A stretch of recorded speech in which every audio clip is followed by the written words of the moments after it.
Good morning. तर आज आपण 3 करन्सी पेअर अॅनलाईज करणार आहे आणि त्यामध्ये पहिला आहे जीबीपी जेपीवाय. जीबीपी जेपीवाय जर आपण 3 मंथ टाइम फ्रेमवर बघितला तर मार्केट लिक्विडिटी घेऊन वर निघाले, म्हणजे मार्केटचं ट्रेंड बुलिश आहे, फक्त मार्केट लिक्विडिटी घ्यायला खाली आलेलं. लिक्विडिटी म्हणजे काय हे मी तुम्हाला नंतर कधी तर सांगेन. मंथली टाइम फ्रेमवर जर आपण बघितलं तर मार्केटनं लिक्विडिटी घेतल्या आणि काइंड ऑफ मंथली टाइम फ्रेमची हाफ वीक मार्केट ट्रिगर करायला आले. हाफ वीक ट्रिगर करून मार्केट थोडंसं अजून खाली येऊन एक मुवमेंट अपसाईड देऊ शकते. आता एवढे रेड कॅन्डल बघितल्यावर मार्केट सेलिंगलाच आहे ही माणसं समजणार, पण आपण तसं नाही करत. आपण त्याच्या उलट बसलोय, आपण बाईंगला बसलोय. का बसलोय तर ते तुम्हाला, जर तुम्ही माझा डेली अनालिसिस बघत असाल तर तुम्हाला समजून जाईल आपण बाईंगला का बसलोय.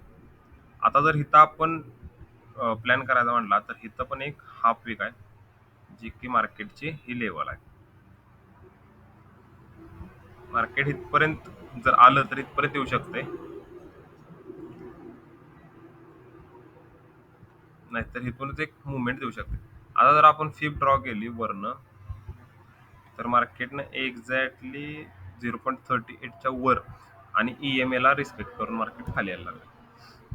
जर डेली टाइम फ्रेमवर आपण बघितलं तर डेली टाइम फ्रेमवर मार्केट आता एक अनवॉन्टेड झोन पाशी आहे, जिथून हायली प्रोबॅबिलिटी आहे की मार्केटमध्ये एक बाईंग मुवमेंट येऊ शकते. इथून जर आपण फ्लिप ड्रॉ केली तर 0.5 ची लेवल येते.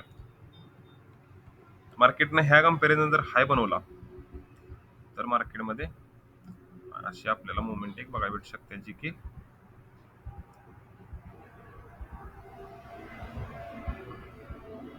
थोडा वेळ लागेल, पण होईल नक्की ते. आता जर आपण 4 आवर मध्ये बघितलं तर मार्केट एक हायर हाय स्ट्रक्चर बनवत वर निघालेलं आणि मार्केटनं इथं हाय न बनवता low low low structure create केलं आणि मार्केट आत्ता ज्या झोन पाशी आहे ती 0.15-16 चा झोन आहे. बघूया इथं मार्केट काय स्ट्रक्चर बनवतंय डेली टाइम फ्रेमवर 4 आवरवर, आणि त्या प्रकारे आपण ट्रेड प्लॅन करू. नेक्स्ट आहे जीबीपी युएसडी. जीबीपी युएसडी जर आपण 3 मंथ टाइम फ्रेमवर बघितला तर जीबीपी युएसडी आत्ता बाईंगच्या मोडमध्ये, पण मार्केट एक्झॅक्टली थांबलंय कुठं तर जिथं प्रिव्हियसली, म्हणजे इथं ही कॅन्डल थांबली, त्यानंतरची कॅन्डल पण इथंच थांबली, त्यानंतर कॅन्डलची ओपनिंग इथं झाली, त्यानंतर ह्या पॉईंट हा रेजिस्टन्स झाला. म्हणजे ही लेवल मार्केटला एक रेजिस्टन्स लेवल म्हणून ऍक्ट करते आणि EMA पण सपोर्ट आहे मार्केटला. जर आता आपण मंथली टाइम फ्रेमवर बघितलं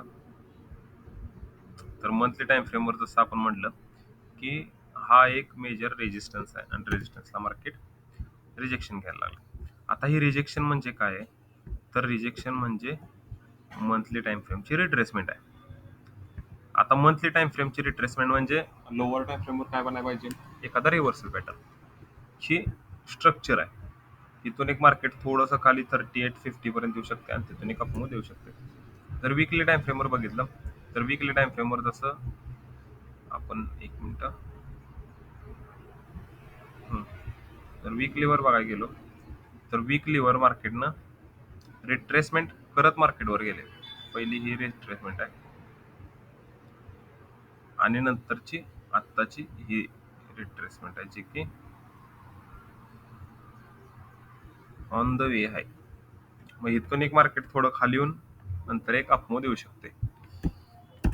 आता आपण जसं म्हणलं की मंथलीला रिट्रेसमेंट करायला यायला लागलंय म्हणल्यावर वीकलीला एखाद म्हणजे लोअर टाइम फ्रेमला रिव्हर्सल पॅटर्न म्हणतो, तर वीकलीला नाही म्हणला आपण, डेलीला बघूया. डेलीला एक डबल टॉप टाइप पॅटर्न म्हणलाय, जे की मार्केटमध्ये सेलर्स आहेत असं दाखवतंय. पण ट्रॅप कसा असते बघा, तो तुम्हाला हायर टाइम फ्रेमवरच बघितल्यावर कळतो. ट्रॅप हा ह्या प्रकारे होऊ शकतोय, एक अनवॉन्टेड इथं मार्केट 50 पर्यंत येते आणि इथून एक अपमूव्ह देऊ शकते. जीबीपी USD मध्ये एक बाईंग स्ट्रक्चर थोडं जर दिसलं तर हे ते आपण बाईंग प्लॅन करू शकतो. युरो युरो युरो जेपीवाय आपण बघूया. युरो जेपीवाय आपण जर 3 मंथ टाइम फ्रेमवर बघितलं तर मार्केट ऑल टाइम हाय पासून रिजेक्शन घेतलंय आणि मार्केटनं ह्याच पॉईंट पासून थांबलंय, जी की मार्केटची लिक्विडिटी झोन आहे. युरो जेपीवाय हा लिक्विडिटी झोन आहे आणि इथून एक मार्केटमध्ये एक अपमूव्ह येऊ शकते का तर ट्रेंड बुलिश आहे. मंथली टाइम फ्रेमवर जर आपण बघितलं तर मंथली टाइम फ्रेमवर मार्केटनं लिक्विडिटी घेतल्या आणि EMA ट्रिगर करायला आले. इथंच आपली हाफ वीक पण आहे. एक्झॅक्टली हाफ वीकला मार्केट रिजेक्शन घेते. जर आपण आता वीकली टाइम फ्रेमवर गेलो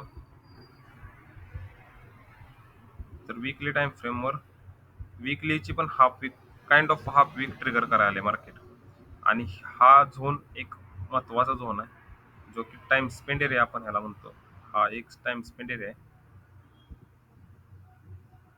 तिथं मार्केट आता रेस्ट करते. जर डेली टाइम फ्रेमवर आता आपण बघायला गेलो तर market kind of double bottom structure create करायला लागले. आता जर इथं आपल्याला ट्रेड प्लॅन करायचा झाला का तर इथं भरपूर कन्फर्मेशन आहेत आणि इथं आपण एक ट्रेड प्लॅन करू शकतो, जो की इथं एक एंट्री राहील, ह्याच्या खाली SL राहील आणि आपलं टार्गेट मिनिमम कोणावर बोलतोय का बा? कुणावर बोलतोस तू? बघ कोणावर बोलतोय.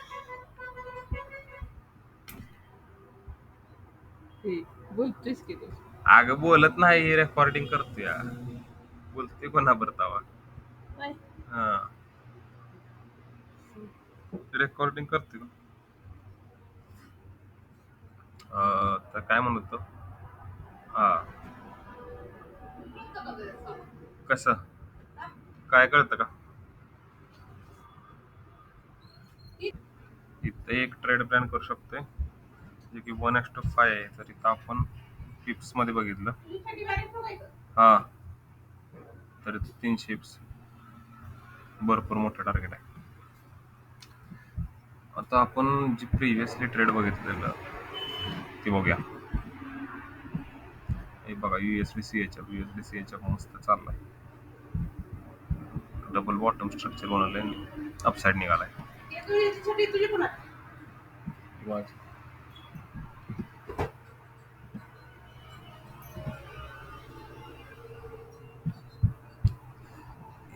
काइंड ऑफ खाली आले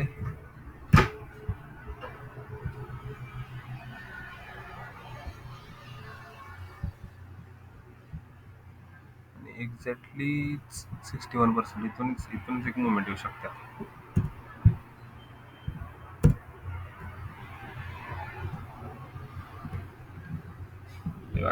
बघा आपलं never fail analysis never fail. दळला गणेश मंडळ आहे आपला. 2% अप, 1.5% अप. नादाला लागायचं नाही, सुट्टी नाही. हाफ वीक पर्यंत पहिला टार्गेट राहील एक्सपेक्टेड 1:4 1:5.